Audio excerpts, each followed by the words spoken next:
Prior to calling the meeting to order, board policy requires that we announce any individual who is here to address the board this evening.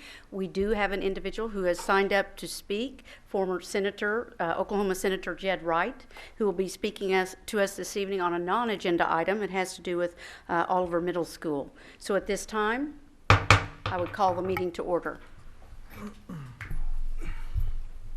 Dr. Williamson? Yes. Mr. Majors? Yes. Mr. Allen? Yes. Mr. Denton? Yes. Ms. Kelly? Yes. The next item on the agenda is the moment of silence to be led by our board vice president. Thank you. As we begin this meeting, let us pause for a 60-second moment of silence to reflect, meditate, pray, or engage in any other silent activity.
Thank you.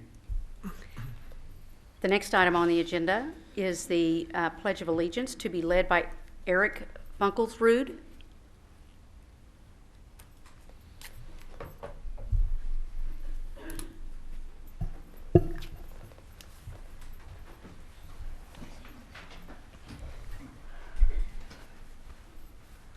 I pledge allegiance to the flag of the United States of America and to the republic for which it stands, one nation, under God, indivisible, with liberty and justice for all.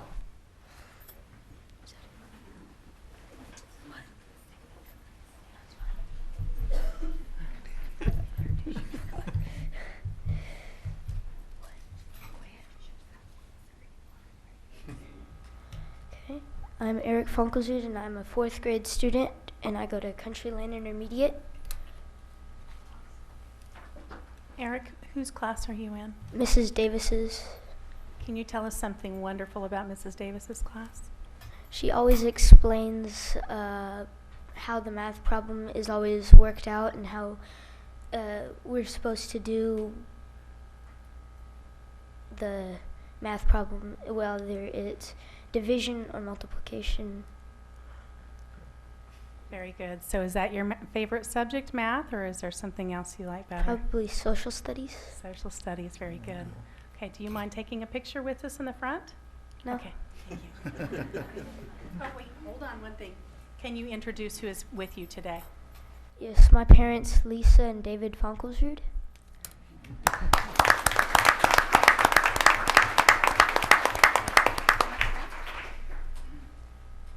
Great job, Eric.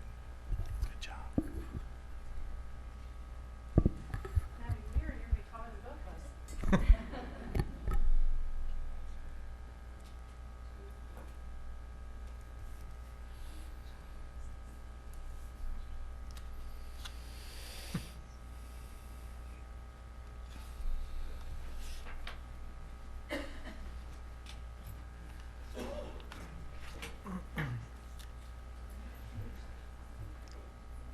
Okay, the next item on the agenda is the formal adoption of the agenda.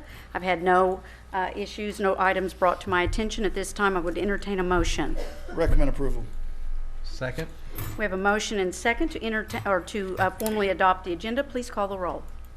Dr. Williamson? Yes. Mr. Majors? Yes. Mr. Allen? Yes. Mr. Denton? Yes. Ms. Kelly? Yes. The next item on the agenda is the oath of office to formally swear in Mr. Steve Majors as the re-elected Zone 2 board member. At this time, if the board clerk will come up in front and if Steve, if you'll go on up and he can swear you in. Mr. Steve. Mr. Steve. Yeah.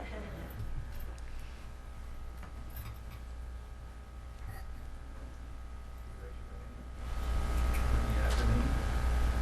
I, Steve Majors, hereby declare under oath that I will faithfully perform the duties of board member of Broken Arrow Public Schools to the best of my ability, and that I will faithfully discharge all of the duties pertaining to said office and obey the Constitution and laws of the United States and Oklahoma. Okay. Oath of oath. I do solemnly swear that I will support the Constitution and laws of the United States of America and the Constitution and laws of the State of Oklahoma, that I will faithfully discharge according to the best of my ability the duties of my office or employment during such time as I am a member of the Broken Arrow Board of Education. Congratulations.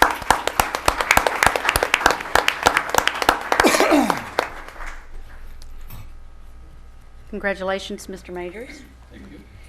The next item on the agenda is the reorganization of the board, and at this time, I would open it up to nominations, and I would like to take this opportunity to nominate Mr. Steve Allen as president.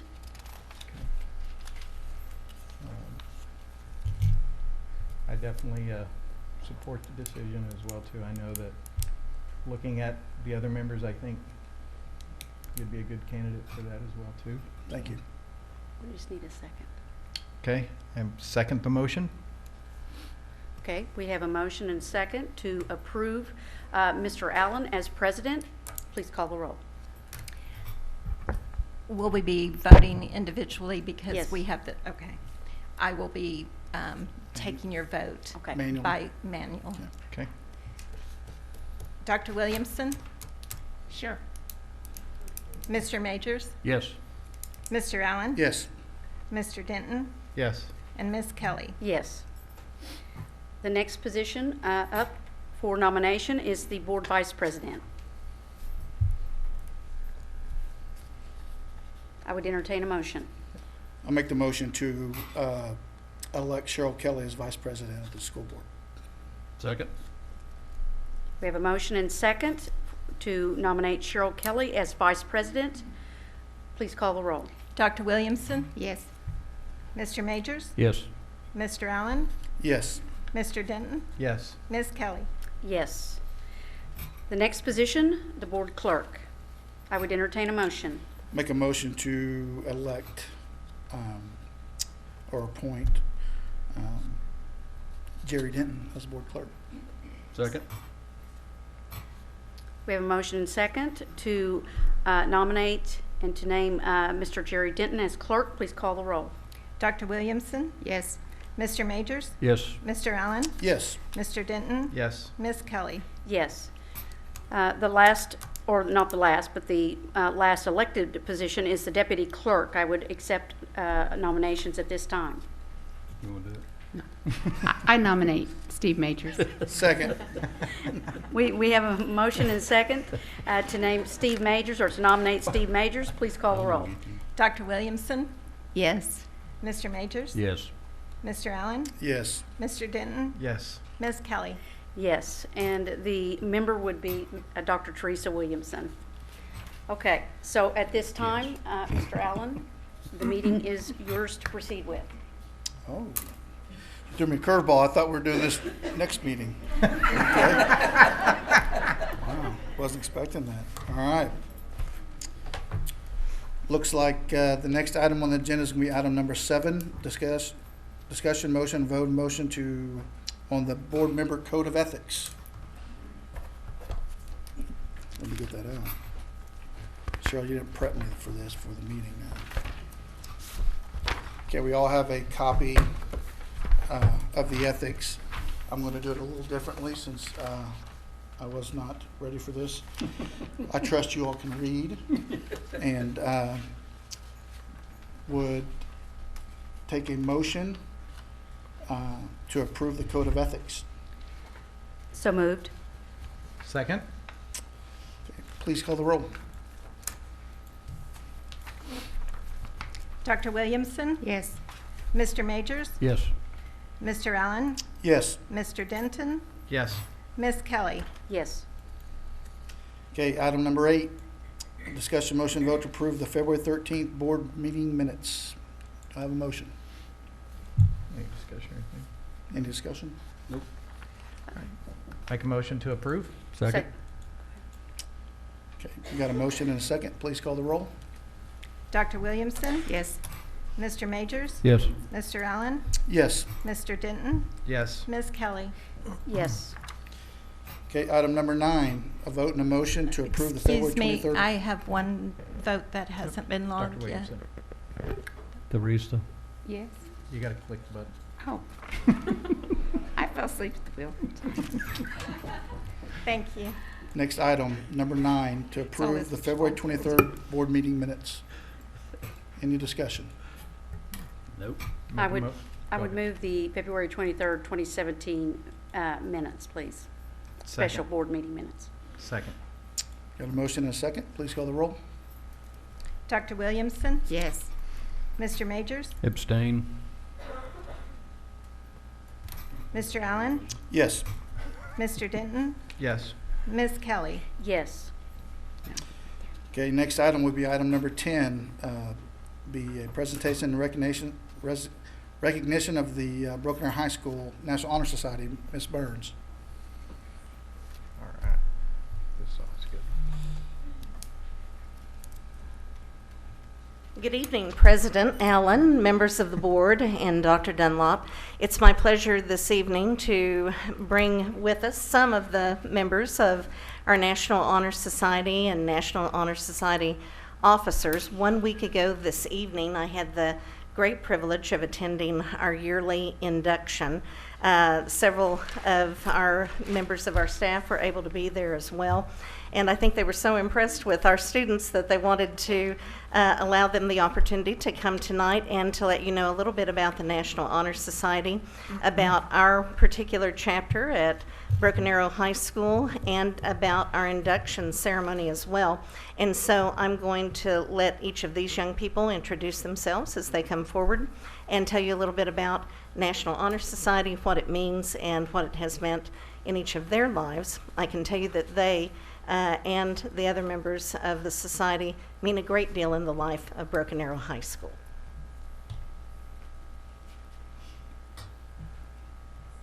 Thank you for inviting us to speak. Okay. Thank you for inviting us to speak at the school board meeting today. I'm Amanda Mages. We have 9 officers at the Broken Arrow National Honor Society board. 5 of us were able to come and speak to you today. The National Honor Society is a nation's premium organization established to recognize outstanding high school students. It's more than just an honor roll. 4 main purposes have guided chapters of NHS from the beginning: to create enthusiasm for scholarship, to stimulate a desire to render service, to promote leadership and develop character in the students of secondary schools. Each school's chapter of NHS is able to set the requirements for membership and also service our requirements.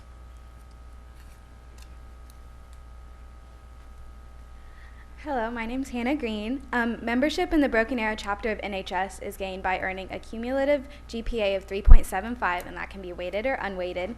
Students must also receive 2 teacher recommendations, be a member of another club on campus, and have no discipline issues. Students are eligible to become members beginning in the 2nd semester of their sophomore year. Last Monday night, we were pleased to induct 240 new members, sophomores, juniors, and seniors, into the Broken Arrow chapter of National Honor Society. We had a formal ceremony here at the PAC, and Mrs. Donna Grottle was our guest speaker.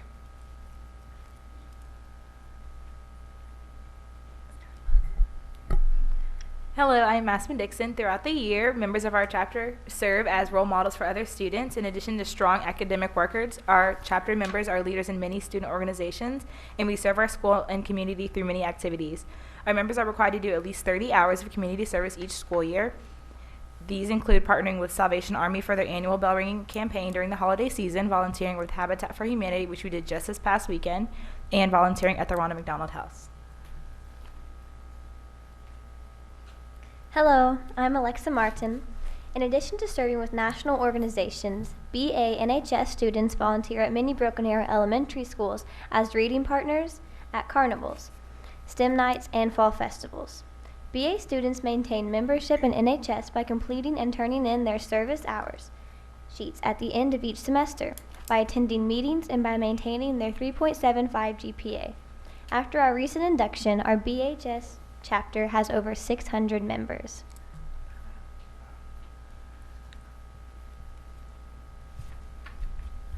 Hello, my name is Daniela Aguilar Ramirez. It is a great honor to be part of the National Honor Society and to be an officer. I enjoy representing Broken Arrow High School in the community. Being a member of the National Honor Society means more than just wearing an honor stole on graduation day. I have made new friends and learned how to make an impact on my community through my service. On behalf of all the officers, I'd like to thank you for allowing us to speak to you today. And I'd like to thank these young people for coming this evening. They truly represent the very best of not only Broken Arrow High School, but also of our community. And I think I saw several heads nodding when they said 30 hours of community service. There'd be many adults who would be put to shame thinking, how many hours do I volunteer to our community? I'd also like to recognize the sponsors of that organization, one of whom is with us this evening. Mrs. Jill Taylor is with us this evening, and Mrs. Jonelle Wilson is our other sponsor, and they work very hard to make these opportunities available for our students. So students, thank you.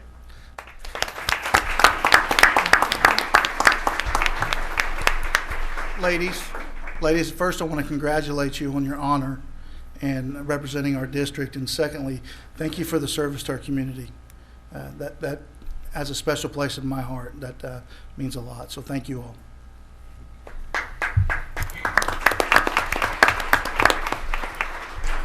Next item, under employment, item number 11, Dr. Coates. And I like the sound of that. Hi. Coates, thank you. Good evening, President Allen and other board members and Dr. Dunlop. I bring to you tonight a recommendation for employment for the Broken Arrow Freshman Academy. The committee did a great job of interviewing and selecting their candidates. We had 8 total candidates, 4 internal, 4 external. Over 23 candidates applied, and so we had a very good pool to choose from. The committee selected Ms. Beth Gilbert as their candidate for the Freshman Academy. Ms. Gilbert has been in the district for a long time as a teacher at Centennial Middle School and Sequoia Middle School. Ms. Gilbert was also elected as Broken Arrow's Teacher of the Year. And I forgot what year that was, Ms. Gilbert. You'll have to let us know. Teacher of the Year, and then she represented Broken Arrow at the State Department and won the Rising Star Award for that year for Broken Arrow. She then went on to become the assistant principal at Centennial, and then helped us open the Freshman Academy as assistant principal, and then as most recently the Sequoia Middle School principal. I bring to you tonight Ms. Beth Gilbert. Okay, thank you. Any discussion? I move Ms. Beth Gilbert to serve as the Broken Arrow Freshman Academy principal. Second. Got a motion and a second. Please call the roll.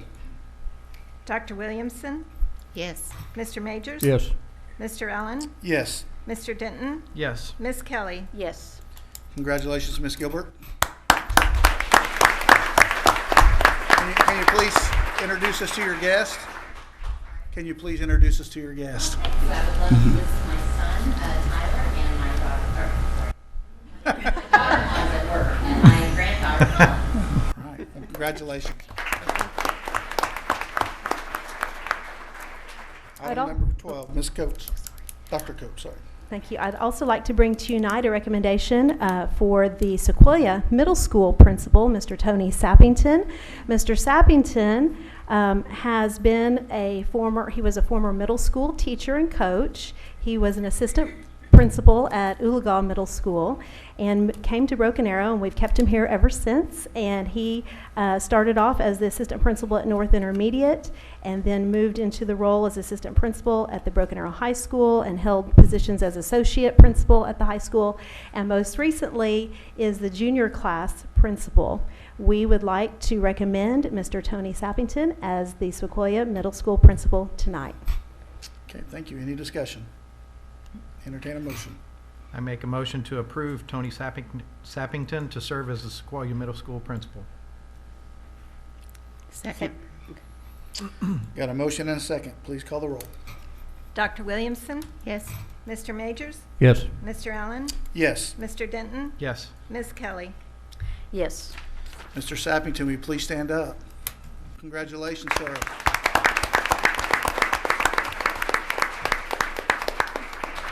No, you stand back up, Mr. Sappington. Do you have any guests here this evening? I do not. My better half is with my 3 little ones in the activities tonight. All right. Well, thank you for being here. Congratulations. Okay, our next item will be comments from the public, and we will have Mr. Jed Wright, who will be speaking.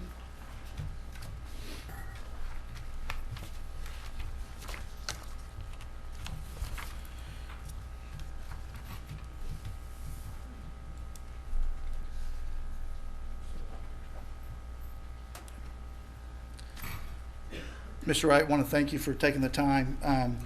Being a non-agenda item, there will be a 3-minute time limit, and I believe she will put the clock on the overhead, so whenever you're ready and she's ready, we'll... Wherever that is. I had a whole bunch of, I did read your regulations before I came tonight, so I'll just put those down. And thanks for Delbert. We flew jets together. We all had tactical call signs, so this is Tasty Freeze. Dudley Wright. Mine was Dudley. I'm here to ask you to reinstate or put back up the sign on the Oliver Middle School. I've been by there for, I guess, about a month, and I noticed for the first time about that, and I don't know when it came down. I'm talking about the sign closest to the street that was next to the roof line.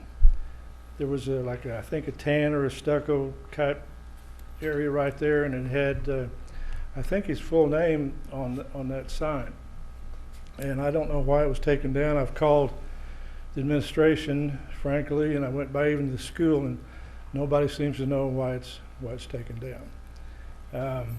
Dr. Oliver is one of my dearest friends, and when I was state senator in 1982, I was elected.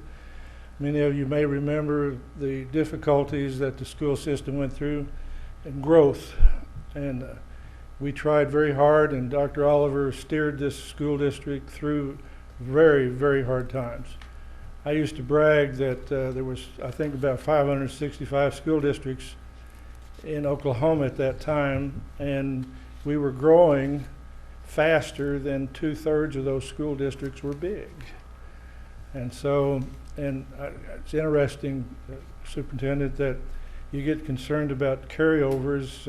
In those days, there were no carryover funds.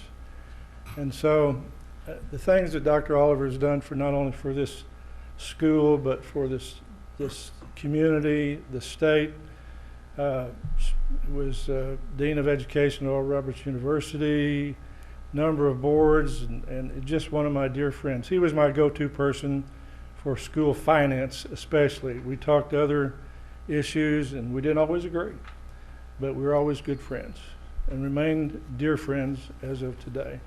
And I would just ask you, please put that sign back up. It just means a lot to me, and I think, although he won't say it, probably means a lot to Clarence. And I think it means a lot to a lot of our friends in the back, and Delbert as well, Tasty as well. You know? I'm just speaking as an individual. I'm not here representing the school foundation on this matter. I'm not here representing the Alumni Association. Dr. Oliver means an awful lot to this community. He's been involved with the Thunderbird Academy. Clarence Oliver's Broken Arrow education. I think his name deserves to go back up. Thank you. Thank you all. Thank you, Mr. President. Thank you.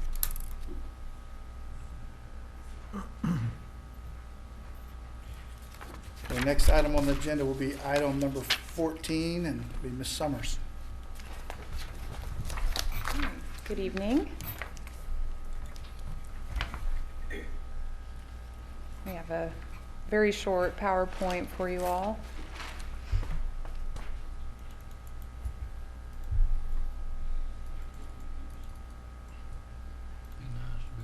All right, so this is a very short high school configuration update.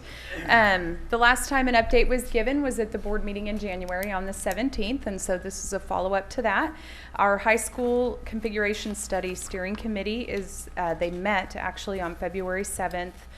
They were looking at a variety of data. Shelley Holland Handy actually presented that data to you all in great detail the last time. And so that was the data that they were looking at. And they're charged with beginning to actually narrow down the number of possible configurations and roadmaps. They will meet again on March 21st to look at some additional data and start to develop some preliminary roadmaps that they would like to present. That says April, May, but really it will tidy up kind of around the early part of May. We do want to express that there will be community forums once again. The last time in October we had about 150 participants at our forums. These are slated for Tuesday, April 4th and Wednesday, April 5th. And again, we are going to be promoting these heavily over the course of the next few weeks. The steering committee met, I guess this is kind of redundant, but after the forums, they'll take additional information and they'll meet again on April 13th. And at that point, they are going to target that recommendation to the board in May, possibly June. Sorry, this is very tiny, but what we're doing to promote, again, we really want to let folks know that these community forums are going to be available so that they can provide their feedback, ask questions, concerns, etc. We'll be promoting it on our website. It'll be on the front page. It'll be in the district calendar. We will also be updating the special web page build-outs for this project. It's at baschools.org/goba. That will include our timeline. It'll include a lot of the research and just a lot of the news features that we've tried to keep the public updated on going forward. We also have a promotion video. We'll be promoting on social media very heavily. Peach Jar is an electronic flyer delivery mechanism, and so we will be utilizing that. Of course, School Messenger for auto calls. We'll be sending out emails. The local media outlets are very interested in this as well, so we'll be sure to keep them posted. So short of flying a plane with a banner behind it, we're trying to pull out all the stops to let people know to provide their input. We also are going to create a way for the public to provide feedback before, during, and after the forums. So if somebody cannot make it to one of those forums, they are going to be broadcast live on AeroVision. We will have a feedback link that's accessible the entire time. Once again, this is one of the biggest things that the community has tackled in about 30 years, so we want as much input as we can get from the people whose kiddos are going to be going to school here. Ms. Summers, I want to take the opportunity to thank you certainly for expanding the outreach to our community. I think that's so critical, especially as you mentioned, this is such an important decision. They need to be a part of that decision. Obviously, we're going to take very seriously the recommendation of the steering committee, but it takes a lot of effort in ensuring that we're having ongoing conversations, and anywhere where we get the right kinds of inputs to improve our processes, we're doing it, and I do appreciate the information that you shared here this evening with us. No problem. Any questions? All right, thank you. Thank you. Thank you. Next item on the agenda will be the general consent items 15 through 57. We'll entertain a motion. Move approval, items 15 through 57, general consent agenda. Second. Got a motion and a second. Please call the roll. Dr. Williamson? Yes. Mr. Majors? Yes. Mr. Allen? Yes. Mr. Denton? Yes. Ms. Kelly? Yes. Okay, the next item will be item 58, and I believe that is going to be Ms. Kelly is going to speak to that, Yes. to the superintendent evaluation model. Yes, what I want to say here is, the good news is we're constantly having ongoing conversations about improving our processes. And one of the things that we did when I came in on the board was we have continually dialogued and engaged with the superintendent and with the Board of Education to improve our evaluation instrument. As a result of that, a year ago, we approved moving into the McCrell evaluation for the superintendent. Keep in mind, at the time that we did that, our principals currently, our administration is on the McCrell, and so it just was natural for us as we reviewed the process, and we reviewed a number of evaluations. There were 6 different evaluation instruments that we reviewed, and we came down to a recommendation of the McCrell.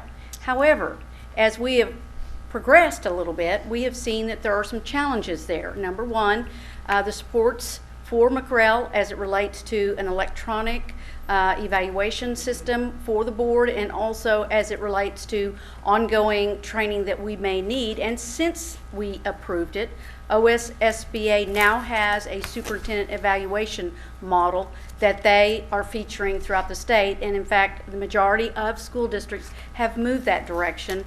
And in conversation certainly with Dr. Dunlop, we need to make certain that we provide the kinds of communication that are ongoing and the support structures not only for the Board of Education, but more importantly for the superintendent as we move forward.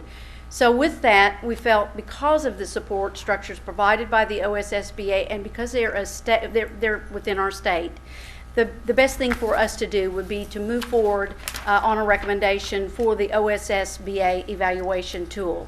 It, in my opinion, will do what we need to do, which is have those ongoing processes in communication with the superintendent in the evaluation, and certainly grow us along with the superintendent together with that instrument. So certainly I am very supportive in moving forward toward the OSSBA evaluation model, but felt it needed some explaining after last year approving the McCrell for the superintendent eval. So with that, I'll turn it back over. Thank you, Ms. Kelly. I know that we've worked very hard from the time when I got on the board, from the old system we used to use to where we got today. It's refreshing to see the direction we're going with this evaluation model. So I will entertain a motion. I move approval of the OSSBA superintendent evaluation model instrument. Second. Got a motion and a second. Please call the roll. Dr. Williamson? Yes. Mr. Majors? Yes. Mr. Allen? Yes. Mr. Denton? Yes. Ms. Kelly? Yes. Next item, number 59, Ms. Cheryl Kelly. Okay. As part of this evaluation model, we have some great staff members on OSSBA, and Dr. Ann Kane, formerly the superintendent of Stillwater Public Schools, and now currently is a staff member with OSSBA. She does the training. So we need to move into the training as soon as possible so that we can move forward in working directly with Dr. Dunlop. So at this time, in having a little bit of an idea about her schedule, obviously there had to be a little bit of a conversation from her side of it. So March 31st is a date which has been suggested certainly by Dr. Ann Kane, and I believe that certainly would be the most appropriate to make that recommendation of March 31st, and I believe she indicated that she could do that training at noon on the 31st. Yes. Did we have Yes. Go ahead. I thought we had discussed maybe having it on another day other than 3/31 as well, and we were going to check on that. And yes, and the 31st seemed to be the best date. The better date? Yes. Okay. Mr. Denton, I believe what they're going to do is they're going to videotape the training session to have it available for any board member that may not be able to attend that particular day, so that training will still be available to any board members. Because I know that there's a bit of confliction with my schedule on that day. So, okay, cool. All right. Any more Anybody discussion? Else? Make a motion to approve 3/31 as the training date for the board to receive whole board development training with Dr. Ann Kane. Second. Got a motion and a second. Please call the roll. Dr. Williamson? Yes. Mr. Majors? Yes. Mr. Allen? Yes. Mr. Denton? Yes. Ms. Kelly. Yes. Next item on the agenda, item number 60, will be Dr. Dunlop. Yes, this item is an action item that actually each year our Economic Development Corporation asks that we appoint either our board president or a designee from our board to serve as our representative on the Economic Development Corporation. So with that, I'll turn it over to the board for discussion and appointment of that individual. Ms. Kelly has served in that capacity. I'm fine with her continuing that role if everyone else is okay Yep. with that as well. Great with that. I know it takes a good amount of time and greatly appreciate you representing the board and the community on that as well. So I know it's a strong commitment and thank you. So I will make a motion to appoint Mrs. Kelly as the designee for the Broken Arrow Economic Development Corporation. Second. Got a motion and a second. Please call the roll. Dr. Williamson. Yes. Mr. Majors. Yes. Mr. Allen. Yes. Mr. Denton. Yes. Ms. Kelly. Yes. Next area will be communication services. Item 61, Ms. Summers again. Good Popular evening. tonight. All right, tonight I bring to you a discussion, motion, and vote to approve grants from our foundation. Really quickly, if you don't mind me taking the time, they have shown up in mass numbers this evening. If you're here with the foundation, would you guys stand up really quickly?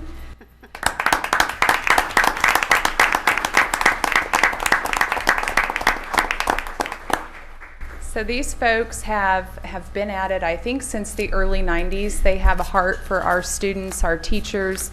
Many of them are former teachers or have kiddos and grandkiddos in the district. So we just can't thank them enough for what they do. And over the years, they've granted more than $500,000 of money that they fundraise for our students and teachers. So tonight I bring before you grant funds from the Broken Arrow Public Schools Foundation in the amount of $29,300.99.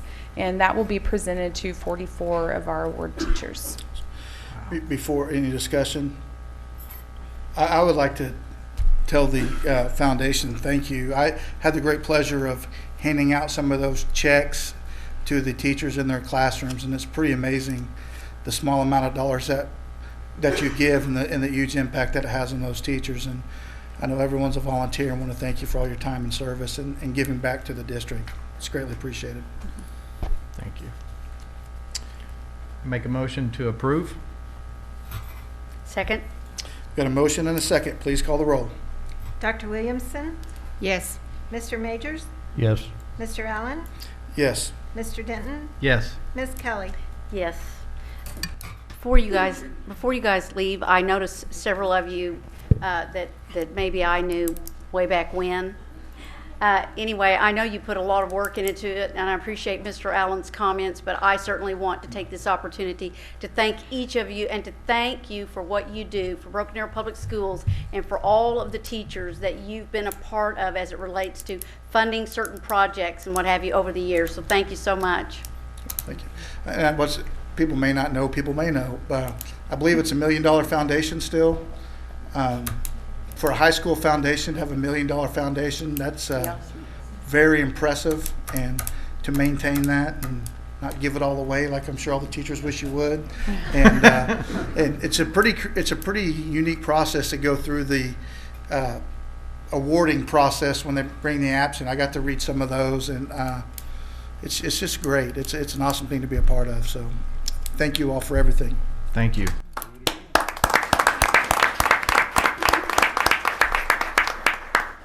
Okay, Ms. Summers, you're on deck All right. again. The next item is a discussion, motion, and vote on a motion to approve or disapprove the proposed fee increase for B&A Connections. This is the before and after care program, and this would be for the 2017-2018 school years. Ms. Summers, what's it going from and to? Of course, I left my phone. That's fine. Okay, so I see it at 15 to 25. Is that what it is? Yes, I do want to reiterate that this is not a tuition increase. It's more of like a business fee increase. All right, so previously, if you had a return check, it was $15. Okay. We're proposing $25 to bring it up to the business standard. A late fee used to cost $1 a minute. Now if you're late, it's a flat fee of $10 plus $1 a minute on top of that. The reason being is that this behavior is somewhat rampant, and we're really trying to discourage that because, of course, our BNA staff has to stay to look after the little ones. A registration fee used to be $50 per family. It's now $30 per child because the format of the registration has changed. They're looking at an online enrollment for BNA. And then lastly, the late payment fee of $25 per family is now proposed at $25 per child, again, to discourage some, late fees, late pickups, that sort of thing.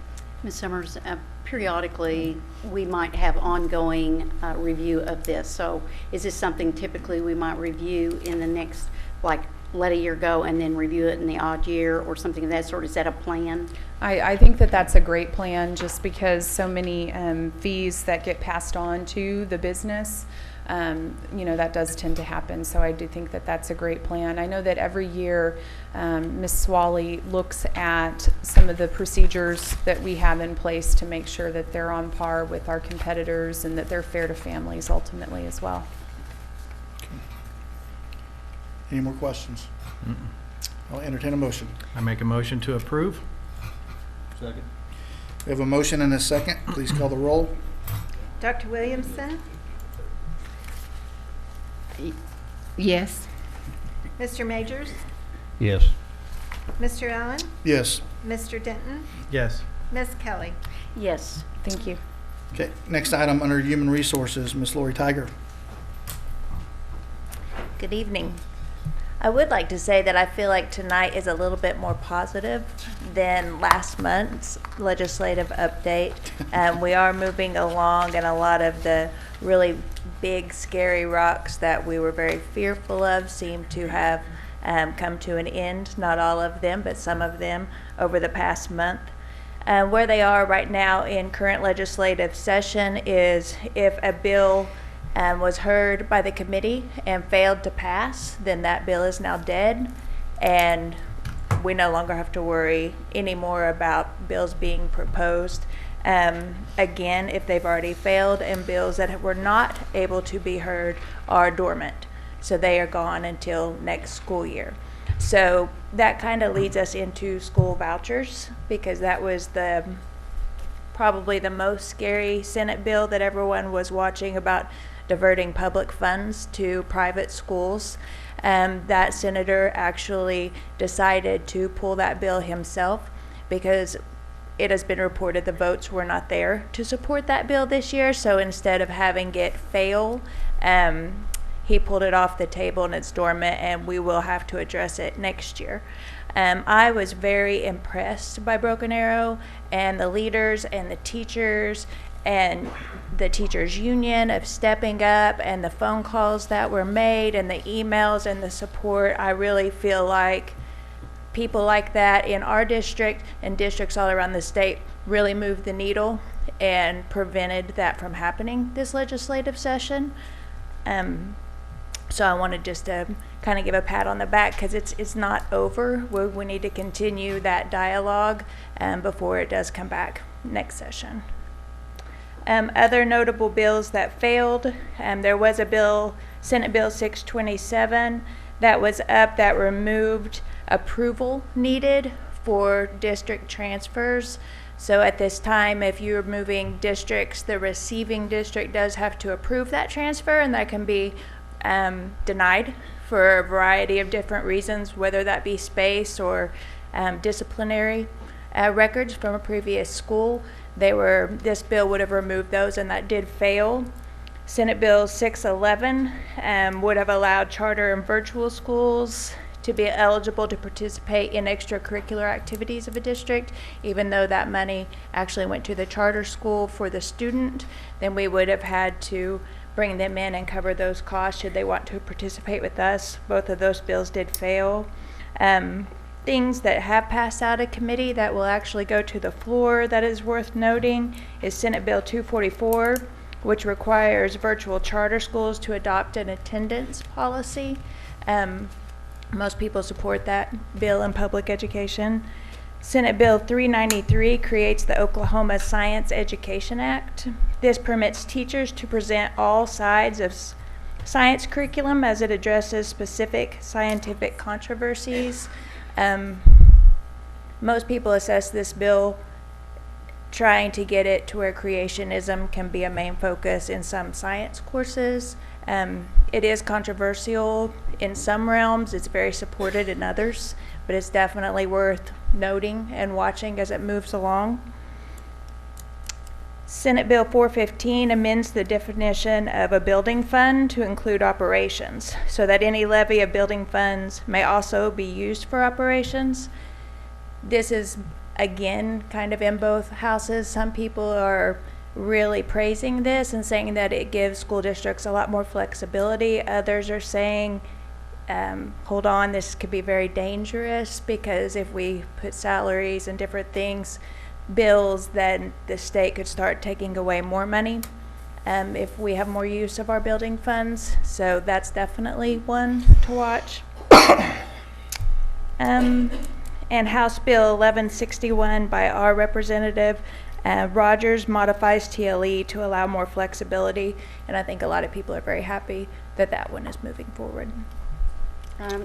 About the election bill, there's a bill that is out that they're trying to get all of the elections on the same date and really restrict the district on the number of days it could have bond elections, etc. Right. So what's the lobbying effort? I mean, I know that you're much aware of it, but maybe through your communications through Representative Rogers or something of that nature. I'm going tomorrow, so I mean, I'm certain I'll have some conversations on that matter, but Right. just wondered if you had any or any feedback on that one. You know, that is one that's really going underneath the wire as pretty uncontroversial, even though it does have some could have some ramifications to school districts. I kind of chalk that up to there were so many battles to fight that it was a lesser one, and as other ones are kind of falling off, I think it'll rise and more people will become aware. There's been some dialogue, but there's been no, that I have seen, COSA or OSSBA or others aren't putting anyone on high alert at this point for the passing of that bill. I know I've had some communication on that particular bill. I just wondered, and again, I'm sure I'll hear more tomorrow, so I'll pass that information on. That'd be wonderful. Yeah. Ms. Tiger, have you heard anything on the bill, number one, about teacher raises? Any bill? It's alive. It's alive, and it's been passed out through the House over to the Senate. It was voted on the Senate. So if I am correct, then possibly as early as next week, then it could go to a full vote and then would move on to the governors. That one is actually predicted to go the full way to the governor's office to sign. Is that the $6,000 raise Yes. that they're proposing? And now are they passing a funding mechanism with it, or are they just passing the bill? They are not. It has been relayed regarding that they are kind of doing it in reverse to see which bill wins and what dollar amount is attached to that figure, because that would determine their means to fund it. You know, the concern I have, and I know there are a lot of individuals that have the same concern I do, we're so far behind right now as it is. We just got notification that we're now going to be $1.2 million down instead of about $500,000 down. You know, with this continuance of erosion of dollars, it makes it very difficult. And even though there's a bill out there with no new sources of revenue being put forward, it's very difficult. And it's more difficult from a recruitment standpoint because you have educators of all walks who have not received anything. This is going on 11 years. And of course, we've been blessed to the extent of having the bond initiatives and being able to do some creative things, and we've been very financially, fiscally sound. But at the same time, much more needs to be done. And I don't know, short of, you know, I guess when we walk in one day of the school year and we start saying, okay, it's so catastrophic, we can't get people in any any of our fields. We're so short that we don't have anyone. I don't know that putting a bill forward, this particular bill that's being put forward, 1,000 in the first year, 2,000 and then 3,000. I mean, it's not going to be enough to mitigate the losses over the years, and that's why we're losing a lot of these first, second, and third year people. I mean, research shows it. We're losing them within 3 years because they can go work at, and this is no criticism to Costco's or anywhere else, but they can go make more money. So I don't know. I am very concerned about it. I'm going to be having some conversations tomorrow. Good. So. And I think that's, Ms. Kelly, that's one of the reasons why this conversation isn't just about teacher raises. It's also about generating other income resources through the state, because until we create some mechanisms for revenue to start being generated in our state, and that's a courageous thing for an elected official to do, because we know it's not popular, but it's what has to happen. Otherwise, we will never be able to generate the revenue that's needed to be able to keep teachers in the state. Agreed. Well, go ahead. Well, I would think that if our own district CFOs around the state operated their budgets like we have at the state level, they were probably a lot of unemployed CFOs when you go 3 years in a row and you're at a budget shortfall and have done nothing about it like we have at the state level. Obviously, it's going to take someone to be courageous and make a courageous decision and either eliminate some of the tax cuts we've given or create a new revenue stream somewhere. But I mean, this is the 3rd year in a row that we have had a budget shortfall. I think that for the first time in several years that's actually now being addressed. I think that the talk of new revenue streams, and in particularly what's going to be tied to teacher raises, is, I mean, whenever representative actually talks to us even about gross production, that's definitely not something that is uttered in Oklahoma very freely. So I do believe that we'll see something tied to the raise. I'm hopeful of that. Well, one of the things in the email, which I appreciate Dr. Dunlop, that was sent out about what percentage cut we have received since 2008, almost 30%. Yeah. And we continue to grow our student population, and we're spending less and less money on our students' futures. Yeah, and that's pretty telling. It is, Natalie. I believe, are we down to 3,042 per student? 3,008. Yep. My apologies. It's low. Yep. It's the lowest we've seen in a very long time. Do we know if we've ever seen it? I mean, are you able to look back to see how low it's been? When's the last time it was that far down?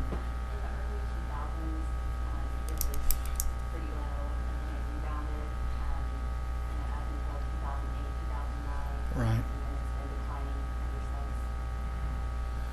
Well, even the raise aside, when you make those cuts, those are services that we're having to cut, and correct, potential teachers revenue cut. I mean, the raise is necessary to keep teachers, and they deserve it, but we're cutting services for our kids, and then on the tail end of that, we get crushed about how we're failing our students. So they're putting us in a no-win situation. At some point, we're not going to be able to provide any services. It doesn't stop people from writing bills about education, however. No, it doesn't. And to clarify, we're also, in leadership today, we actually met to discuss the budget for next year and planning for anywhere from a 2 to 5% cut in next year's budget. And that's the scary thing. You know, we made a goal that we would protect the classroom.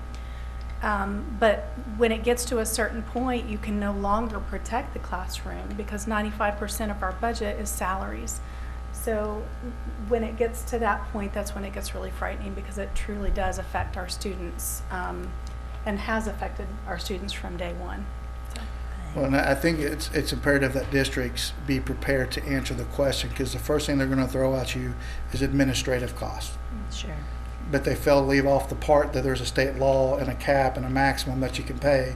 They don't ever tell that side of the story, but they always throw it back at administrative costs. So we need to make sure that we have our facts and data correct and be able to really tell what our story is. And that cap is 4%, and statewide, I believe we're at about 3.4% right now. So we're not even close to the cap. Yeah. I got one other question. Well, to term limits, have you heard anything on that bill for term limits for school board members? It failed. It did. And then what about the certification of superintendents, of eliminating a doctorate or whatever for a superintendent? It was eliminating any certification. Yeah, for any, superintendent. yeah. You can just apply for it as a job. Yeah. I think Mr. Dom is the one that brought that up to. He has. Does anyone know the update on that? To be honest, I don't think it's been heard yet. I don't think it made it Okay. either. It seemed like Representative Rogers let me know that it did not That it make did not. I I'll double check apologize. on I'm that. not sure on that one. Oh, okay. Well, thank you. So there's some Possible. light of intelligence there. Any other questions? Got a lot of concerns. Okay. We have Thank quite you. a ways to go, but we will keep you updated. Thank you for everything. Great.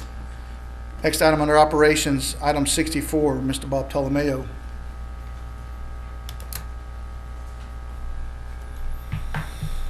Good evening, President Allen, Dr. Dunlop, members of the board. I'm here to talk about construction. You know, we are very fortunate in Broken Arrow that our community does support our bond issues, and really our community is taxation on themselves in order to pay for these upgrades. So that's probably a positive part of being in Broken Arrow. Currently under construction, I have the high school, Timber Ridge, which is elementary school 15, and Sequoia Middle School. Within the next week, these projects will either have bid or will be bidding. So it's Kirkland Activity Complex, the high school site improvements, Freshman Academy, and the Performing Arts Center. Kirkland Activity Complex will bid later this month, and it is Old North Intermediate High School. Out at the high school, we have construction going on from VPA all the way to the front of the field house. You have a rendering and then a picture, and as of Thursday of last week, we finally have slab. We actually have most of our structural steel on site, so that is really good. It's 11 classrooms and some eating areas outside the gym lobby, and we're making the gym lobby ADA compliant. Mr. Tolomeo, when do you expect that to be completed? November of 2017. Next school year? Yes, next school year. Out at Timber Ridge, construction is progressing. Again, it is 34 classrooms, 4 half-size classrooms, music, art, and gym. The Freshman Academy, we have, this is a rendering that you guys saw last month. The GMP will go to you guys for approval tonight. And then this is the floor plan. It's adding a net add of 10 classrooms and a media center, readdressing the front entry, actually calling out where that front entry will be. The Performing Arts Center, this is the last project on the 2009 bond issue, and then we can close that one out. So it will be a small addition on the west side for some practice rooms, and then some internal renovations addressing our front circulation and how and where you get tickets, sort of improving that stuff. Out at Sequoia Middle School, this is the project I'm going to focus on this month. The areas in blue are areas we have renovated and already turned over to the site. The areas in green are areas we will turn over to the site on Wednesday. And then the areas in red are the areas we will start construction with starting next week. So we kind of are juggling a lot out there right now. Mr. Tolomeo, what is the completion date on that project? We will be done everything. August. When we move the cafeteria to the back, part of that move we're doing on Wednesday, we will then take over the existing cafeteria. That will become the media center, and then we'll renovate all those old fine art spaces into new classrooms. And then this summer we'll take over all their existing science rooms and their art rooms and convert them and update them into more modern. But the facility as a whole will be completely remodeled and done and everything moved out. It will be another year, correct? It'll be August of 17. It'll be this August. For everything on that? We will be done. Okay, so, can I go man, back? it's just, yeah, I was thinking it was going to be longer. That, if you look at it, there's a lot of different colors. Everything at this site will be new within the past 3 years. Everything. So this will be like a brand new site. We are really excited about this one. This is probably one of my favorite projects because of how much we've been able to impact this school. You'll kind of see in these next pictures where we've come from. This is the new rendering and what we actually look like out there now. And that's the back side of the school.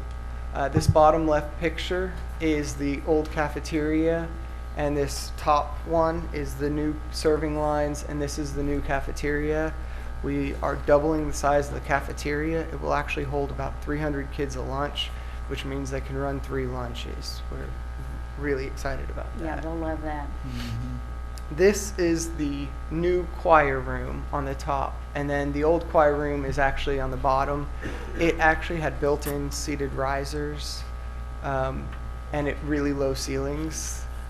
And then this is the new orchestra room. I don't have anything old to show you because they've never had one of these. So this is a pretty big step in the right direction for orchestra. And then this is the old band room.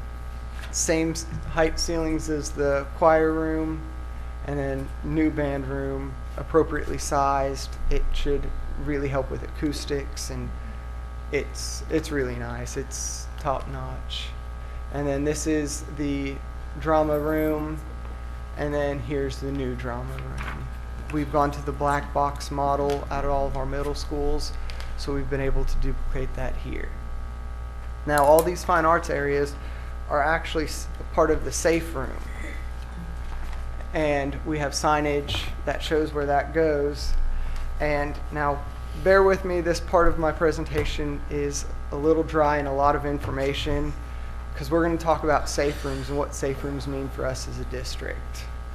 So safe room is actually a FEMA legal word. It has very specified guidelines in it, and it has to be built to a certain criteria. So this is the different ratings of tornadoes. You have a EF1 all the way to an EF5. EF5s top out at 250 miles an hour, and if you go through each one, I can go over them really quickly for you guys on what the damage that each storm does. An EF1 is basically it's going to rip the siding off your house. An EF2 means you have a little bit of roof, or an EF1 has a little bit of roof damage. An EF2 is your roof's going to be blown away. EF3 is where you start having wall failure. EF4 is where you have massive wall failure and complete destruction, meaning it just kind of caves in on itself. And an EF5 means it's gone. All you have left is the slab. We live in that area, which requires, if you build a safe room, you have to be built to 250 miles an hour. And this is why. It actually causes an internal pressure in the building, and that's why you see roofs blown off. It actually causes the internal pressure to exceed the external pressure, and it just pops the top right off of your house. And then you can kind of see, if you have a completely enclosed structure, like a safe room, the internal pressures only reach for a 250 mile an hour wind an internal pressure of 25, versus if you have some breached openings, that internal pressure reaches 115 kips. And then the different levels of safe-proofing your areas. You have areas of refuge, which means it's just a location you think is safe. Best available areas of refuge is a design professional told you which areas are the safest. A hardened area is a place that has taken some consideration into the design or retroactively come in and added something to make it a little bit safer. A storm shelter is ICC 500, and we'll get into that later. It provides protection from storms up to 200 miles an hour. And a safe room, the legal definition of a safe room is it provides near absolute protection. still no one's, looking to commit to this is 100%. It's still near absolute. It's designed to FEMA 361. IBC 500 is what a storm shelter is designed to, and it kind of goes, it's minimum requirements. ICC is International Code Council. This code was adopted in 2009, and then it was updated to reflect the new codes in 2015. In 2009, ICC kind of mimicked what they did with hurricanes. And if you think of how you take shelter for a hurricane and how you take shelter for a tornado, they're a little bit different. You have lots of warning for hurricane. You can be bunkered down for days versus a tornado, which is just a couple hours. A FEMA safe room, which provides near absolute protection, is the FEMA guideline that they've come out with in 2015 for that space. And then this is actually what it states. It's 5 square feet per person. With every 200 occupants, you have to add 10 square feet for wheelchair. So let's take Sequoia, has an occupants of 900, so you would take basically 4 or 5, you would take 5 for that site of handicap wheelchair space. It has to have a completely separate structure for fire and structurally. If there's a fire on the other side of the wall, it cannot affect the safe room. And it must have active ventilation. It must have ventilation. It must be, all penetrations greater than 2 inches must be protected by state plate steel. In the case, say you have a rooftop unit that gets blown away and they don't want a tree branch to come through and be able to penetrate through that. Windows and doors must be missile impact tested to very specific criteria. They take a 2x4 and shoot it at 250 miles an hour at windows to see if they meet that criteria. It's not just the glass, it's the whole window and door assembly. So when you buy glass or doors for these areas, they come all as one with the frames and jambs. And then we must provide restrooms. And on top of that, we have to provide certain materials like first aid kit and crowbars and water and things like that, and then emergency lighting for 2 hours. Do you guys have any questions over I kind of flew through that really quick. It's impressive, though. I think it's very good information. I think the important thing, which I know you're already 10 steps ahead, but ensuring that our public certainly has the information necessary on the facility and what it means to be to meet the definitions that you've explained. And that way, we have all the information out there, and so it doesn't leave any questions unanswered. I will say that we did not do community safe rooms. Our safe rooms would have to be double in size, and we kind of felt that it was our duty to protect the kids while they were in school, and we don't even know how we would, like, say a tornado came at 1 o'clock in the morning, who would open up that facility? How would we manage it? Who would say, please don't bring your dog in here? So we kind of forego that aspect of it. Now, this is the standard that we're building to from this point on, at this point in time, until obvious if changes or things like that occur? If we have a significant renovation, and there's an organization by the state of Oklahoma, and it's called Safe Schools 101, and they can't come through and evaluate our school buildings.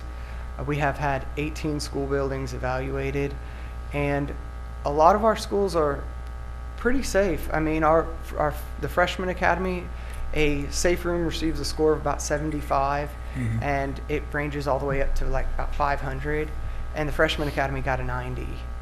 So it received a really good score, and they actually help us determine where is the safest spot for us to house all of our kids. Well, and also, outstanding job on Sequoia. What a transformation. I mean, amazing. And then, can we build it? Yes, we can. Awesome. You know, everybody calls me Bob the Builder. I might as well embrace it, right? Embrace it. Mr. Ptolomeo, I do have one question on the North Intermediate site. My question there is, as we are bidding that out, and I know that it's got a phasing that's going to occur over time. So we'll have the soccer fields and some of those things, but how will it look from the Lynn Lane and from coming in from college? What other aspects will we be looking to complete there associated with the soccer fields? And I haven't covered that in presentation, but what we're going to do is we're going to put the soccer fields along Lynn Lane. We're going to renovate the auditorium and the field house. We're going to improve some parking and site circulation, and that's phase 1. Phase 2, which is in phase 4 of our bond issue, will actually be the big bulk of our funds for this project, and it will be the natatorium and things like that. Well, my only reason for asking that question is, you know, we've had that whole facility knocked down and we've got the 2 buildings that are standing, and I know we do everything top notch, but looking at the facility or looking at the grounds right now, it's pretty rough. So just getting an idea about what we're getting ready for in phase 1. That thank you. You answered my question. Any more questions? Okay, next item 65, Mr. Ptolomeo. Item 65 is the Freshman Academy GMP. We received bids, and I'm asking you to approve them. So moved. Second. Got a motion and a second. Please call the roll. Dr. Williamson? Yes. Mr. Majors? Yes. Mr. Allen? Yes. Mr. Denton? Yes. And Ms. Kelly? Yes. Thank you. Thank you. Next item under instructional services, Ms. Dias. Good evening, President Allen and Dr. Dunlap and members of the board. These are always good ones to recommend. Tonight I have a discussion motion and vote on motion to approve or disapprove the grant application and funds for Kelly Zilmer, the media specialist at Spring Creek, for Cox Charities Innovation Education Grant in the amount of $7,767.33. Discussion? So moved. Second. Got a motion and a second. Please call the roll. Dr. Williamson? Yes. Mr. Majors? Yes. Mr. Allen? Yes. Mr. Denton? Yes. And Ms. Kelly? Yes. Okay, one more of those. Same thing, discussion motion and vote on motion to approve or disapprove the grant application and receipt of funds for Cheryl Hume, psychologist at Wolf Creek Elementary, for Cox Charities Innovation Education Grant in the amount of $2,500. Questions or discussion? Make a motion to approve. Second. Have a motion and a second. Please call the roll. Dr. Williamson? Yes. Mr. Majors? Yes. Mr. Allen? Yes. Mr. Denton? Yes. Ms. Kelly? Yes. Thank you. All right, next item 68, Dr. Coates. Hi, good evening again. I have a discussion, motion, and vote on motion to approve or disapprove the grant application and receipt of funds for Jennifer Brown, art teacher at Broken Arrow High School. The title of the grant is History in Stone, and the objective of this grant is to expand the three-dimensional art curriculum for both the Pre-AP Art 2 and Advanced Placement Studio Art students by obtaining tools and materials needed for carving works of art from durable stone. So moved. Second. Got a motion and a second. Please call the roll. Dr. Williamson? Yes. Mr. Majors? Yes. Mr. Allen? Yes. Mr. Denton? Yes. Ms. Kelly? Yes. Thank you. Next item on business services, Ms. Natalie Enoff.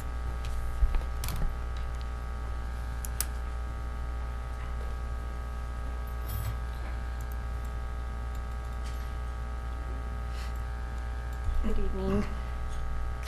We can certainly go through the presentation for February, but I would like to spend a little bit of time just to make sure that the board is fully aware and understands where we are as far as the latest round of budget reductions. So the first round, as it related to the first revenue failure that was declared, was just the general revenue area of the state budget, and so initially that was about $295,000 to Broken Arrow.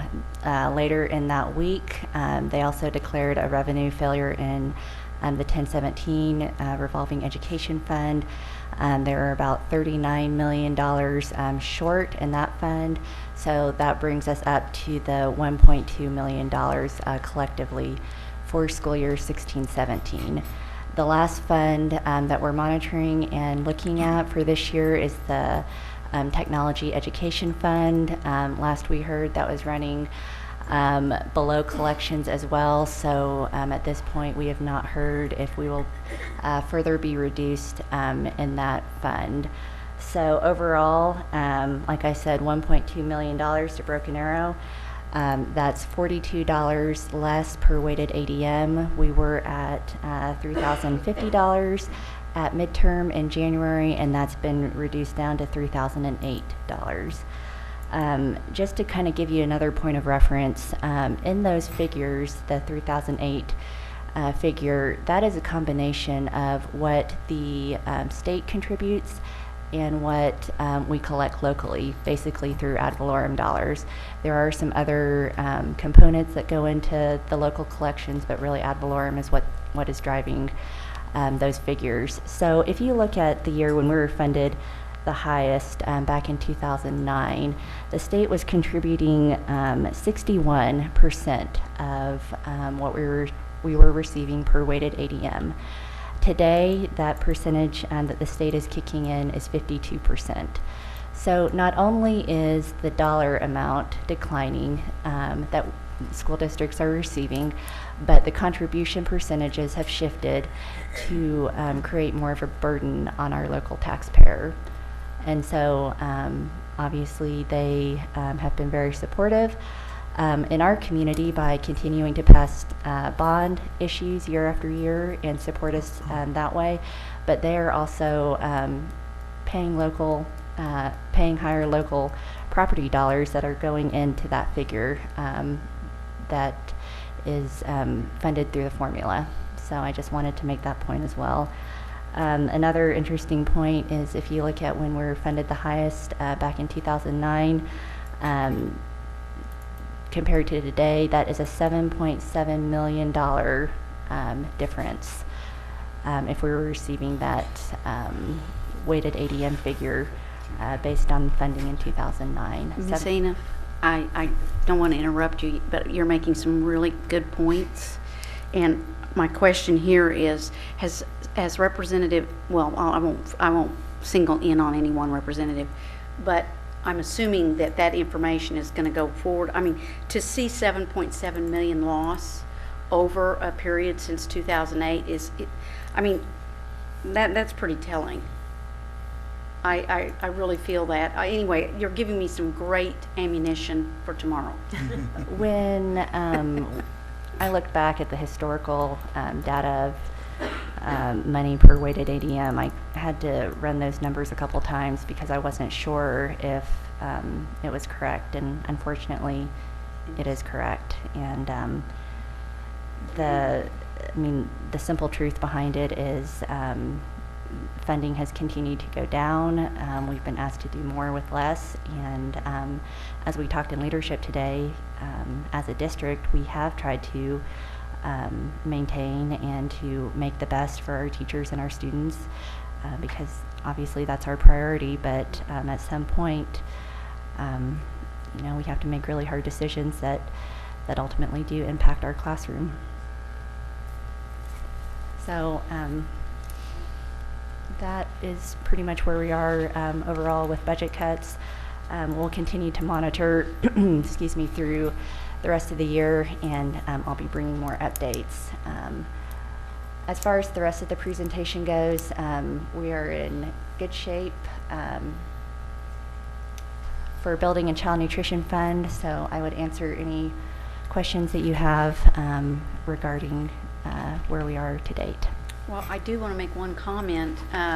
Thank God for our bond issues, because if we didn't have a community like we do, we would be feeling this a lot more, and certainly we're very thankful to our community members, our parents, for supporting Broken Arrow Public Schools. Absolutely. Ms. Ina, it looks like, with even our carryover, we're going to be down to about where we were in after the cuts, if we dig into that to where we were in 2010, Perhaps. when we had made those drastic cuts the year following. Well, and keep in mind, we are opening Timber Ridge next year, obviously, and so the additional staffing that we need to staff Timber Ridge will come from some of the ending fund balance, and as well as any additional cuts that we received this year, because at this point we have not decided to make any reactionary choices to get us through 2016-17. But if we look at time out, moving forward with the strategic plan and looking at our building initiatives, potentially, we're looking at 2 more elementary schools. And so with that, you have added staffing and you have the growth of students and all of that coming forward. So that certainly is, as we look out long term, it is certainly a huge concern. And as we grow, the weighted AEM dollars follow those, the growth of those students. But if the state continues to cut and reduce the formula, then obviously we're still having to compensate for that loss. Anything else? Okay, next item, item number 70, Adeline. My next item is a request to increase the general fund operating budget by $27,010. 2 items make up this increase. One, we received a late National Board Certified payment of $5,000, which we will have paid out. And the second, our Johnson O'Malley Indian grant is always adjusted this time of year for enrollment. Discussion, questions? Make a motion to approve.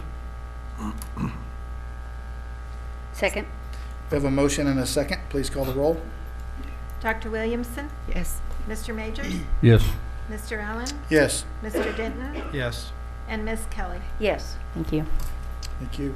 Item number 71, Ms. Delahan. Good evening, President Allen, members of the board, Dr. Dunlop. I'm here to give you the Treasurer's report as of the end of February. Our cash balances report shows a total of $70,739,000 for the district. Investment ledger shows a total investments of $55,890,000. Our fund security and deposit report shows a total of $41,632,000 in collateral pledged to the district.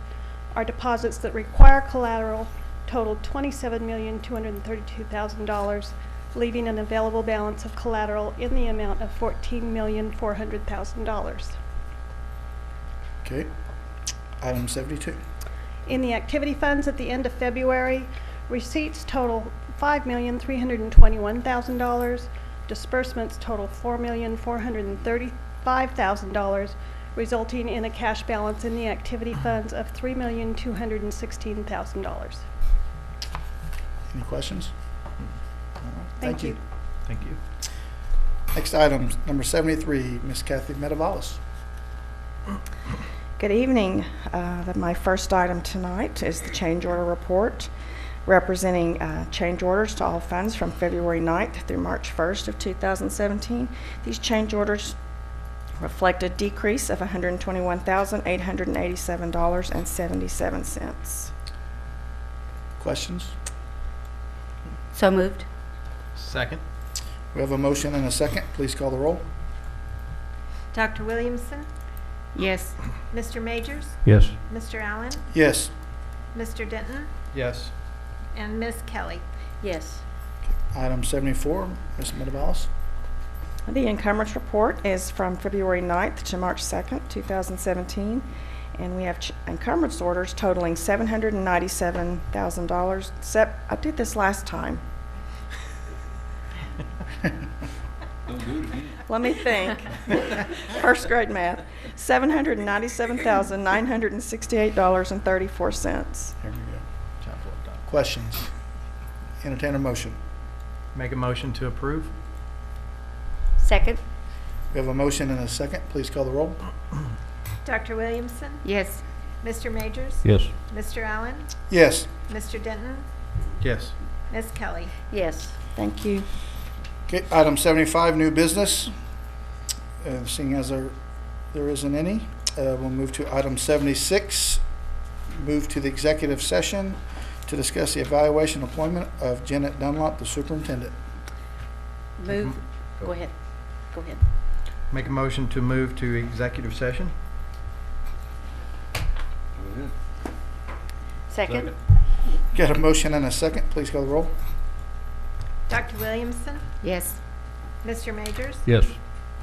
Mr. Allen? Yes. Mr. Denton? Yes. Ms. Kelly? Yes. Thank you.